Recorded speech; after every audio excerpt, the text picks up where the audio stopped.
Where are you, Yeah. I am Julian? in New York. I am in New York City, freezing in my apartment.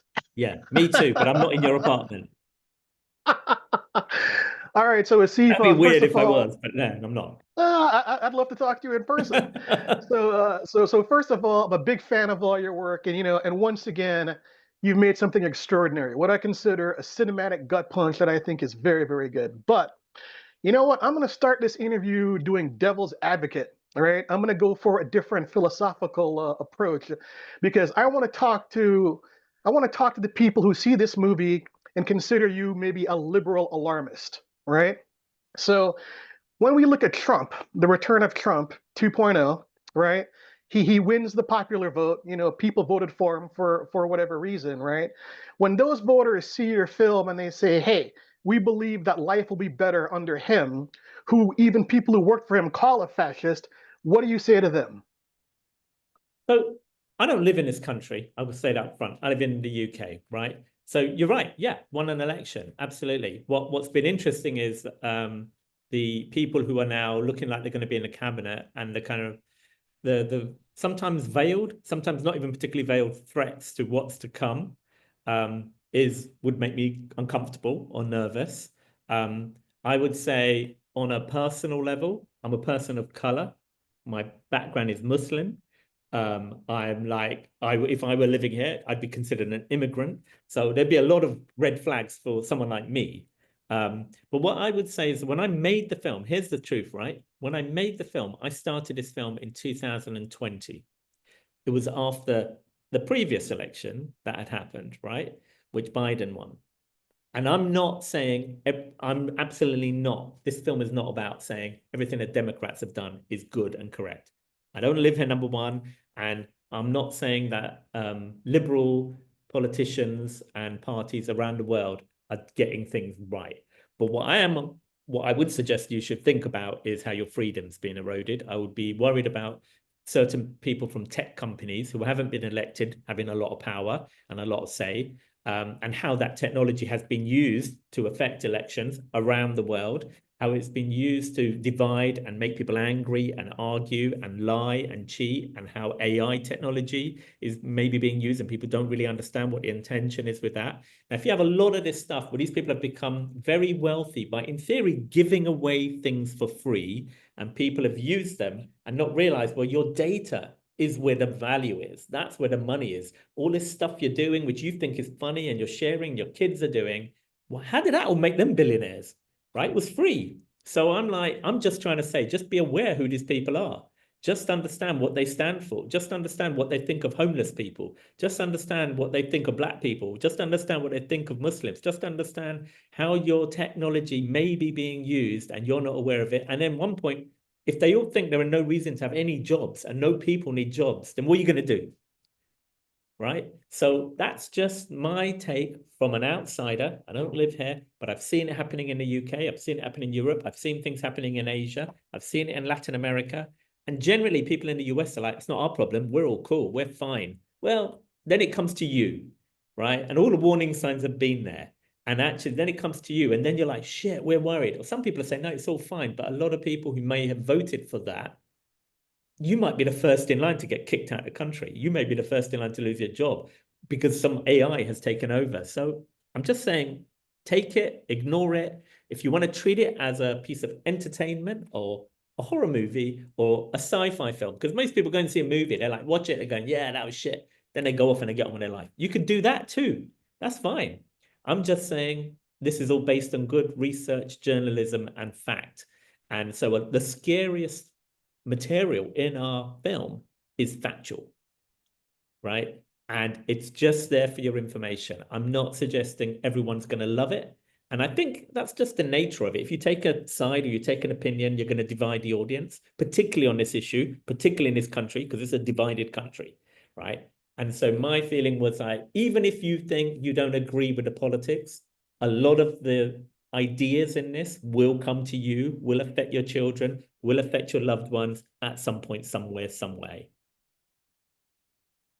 Brilliant answer, mate. So, you have Maria Ressa, a journalist I greatly admire, The prominent in this hero, film, absolute hero. speaking about many things about, the evil of the Duarte.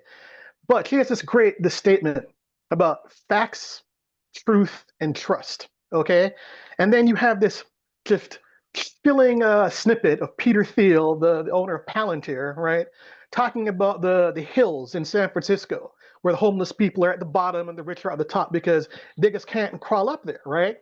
And so I'm going to ask you this question that I find very disturbing, right? We see what's going on in the world.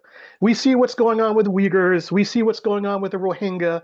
We see forests being decimated. People can turn on their Facebook feed, their TikTok, for whatever the heck they're watching and see it in real time. There's no mystery to it, right? But like Maria was talking about, there's an apathy that pervades where you just said it doesn't concern me. It's something that's out of sight, out of mind. Why are eggs $1 more than they were last year? That's what I'm more concerned about, right? So I think your film is very prescient about the worst case scenario. But going back to my first question, what can you say to those people who are seeing all this crap unfold in real time in social media, owned by these tech bros, but are totally apathetic to what's happening? I would say one of the things that I think is happening and has been happening for a long time is dehumanization. The idea that some people are less than human, right? People, you kind of, I think people are good and inherently good and care about humans, fellow humans, but something has happened and is happening. And a lot of the people I would suggest that we're discussing, the tech bros and people in power and people who are just, for them, it's like how much money, how much wealth, how much power do they have? I think there's a lot of narcissism there. There's a lot of psychopaths there. There are a lot of people with certain issues that have enabled them to not care about anyone else as long as they're doing all right.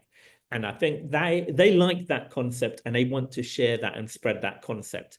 And I think the danger is, and I think social media has played a massive part and tech has played a big part in a lot of people are going along with that, in the idea of, well, they don't deserve to have human rights. They don't deserve it. They're all probably terrorists anyway. Or you should have worked harder. Why are you having babies anyway? If you can't feed them, then, and this idea of like somehow humanity not caring for other people, I think is an intentional concept.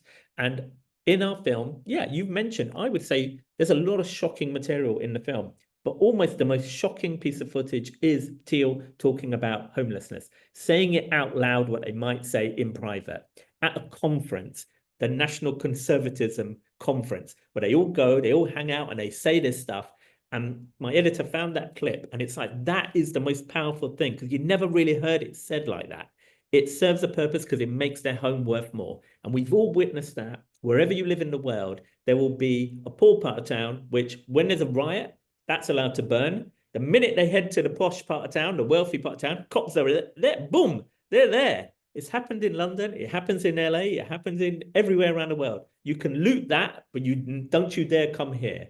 And that's the way they exist. Now, if we're talking about a world in the future where there's going to be more private police, more military police, more cops that work for certain people and they don't care about other people, that's just going to extend and become more and more prevalent.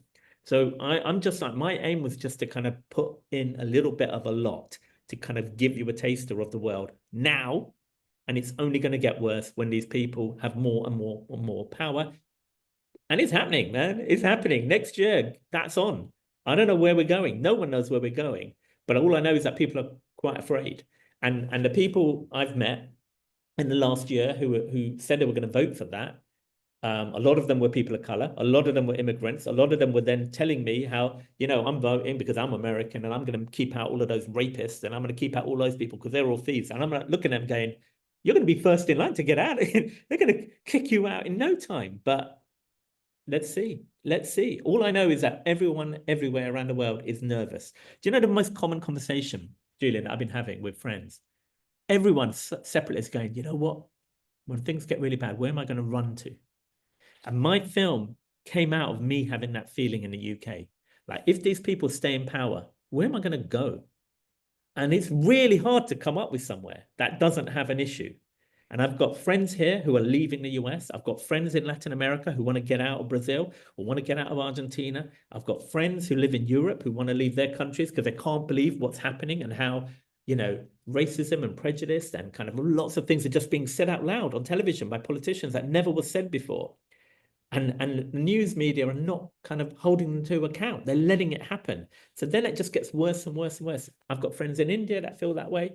So we've got an issue. There's something going on, and some people may not think it affects them yet, but I just hope it's not too late when it does hit them. Oh, that's brilliantly said. Okay, so let me get one question in visually about the film before they cut us off. It's remarkable. It's amazing. You know, they use the term genre bending. You know, where you go between the documentary and the real life footage to the actual, you know, science fiction elements. And so I was wondering, you know, when you were putting this together, right? Were you were you worried about maybe being too harsh? To be honest with you, were you worrying about saying, okay, you know, maybe there should be a sliver of optimism in there. You know, maybe AI won't kill us. Maybe it'll cure cancer and figure out climate change. Was there ever a thought of maybe showing an alternate reality maybe in the future? It's a really great question. Yeah, there was a point on paper when I was kind of scripting the drama that came up a lot. Like offer the audience some hope, give them some positivity, where we might end up. And we tried it, and we actually shot things, and we tried stuff in the cut. But you know what? It just felt fake to me. Honestly, for me, as I was making the film, everything around me was getting worse and worse and worse and worse. And putting that in just felt like, well, that's kind of what you would expect a film to do. And I just decided, one, I wanted to tighten the film up. The documentary sequences are quite heavy and full on and intense. And so what I felt was the drama, which was always going to be the spine that kind of links it all up with a central, because we don't have a central character, because we're not in one country and one theme, I wanted a character that you could always come back to, that settles you, and you're recovering from that last sequence that you've just watched, which is really fast cut and quite punchy. You needed to recover. The drama story can't be too complex, because I'm going to take you somewhere else on the other side of the world in a moment. And so I wanted to kind of keep it simple, stupid regarding the fiction. Okay. But within every scene, there's something going on, which is like, this is the world where we're heading to if we don't stop it now. And so the kind of hopeful thing, I decided, no, we are going to have to watch the film, experience it, and then the hope is us. The hope is the audience. The hope is talking to people sitting next to you in a dark room, going, what are we going to do about that? Did you know that? No. Well, talking to your family, talking to your friends, getting us to change something in our lives is the hope. That's the first stage. Like, what are we going to do differently right now? What are you going to do within your friends and your family and your circle? And then what are we going to do within our community? But at the same time, if you're not sure what to do, I would suggest the journalists that we've spoken to in the film, find out more about them. Learn more about what Maria Ressa says. Learn more about Carol Cadwalla. Learn about Rana. Learn about Ben Rhodes. Listen to their podcasts. Listen to their interviews. Watch what they've been saying. They've been saying this for a long time. My feeling was I wanted to put them in a movie, so an audience that only said, oh God, I'm not interested in reading. I don't want to read the newspapers. I want to escape from that. But I like the movies. I like the escapism. I'll give you escapism. I'll give you a sci-fi horror doc. People like horror films, right? They like going there, seeing some scary shit, and they walk away and they get on with their lives. I'm like, I'll give you some scary shit, right? But it's fucking factual. It's real, right? It's just scarier than any other thing. It's happening right now to people around you or people on the other side of the world. Is coming your way soon, coming soon, like they say when a movie's about to come out. So my feeling was, I'll give you something. If you care, then watch it and change. If you don't care, it's just a movie. Don't worry about it. It's set in 2073. You're not going to be alive when it happens anyway. Fine. Whatever you want, right? Ah, brilliant, Asif. Thank you for your time. I'm a big fan. Have a nice day, sir. Thanks, man.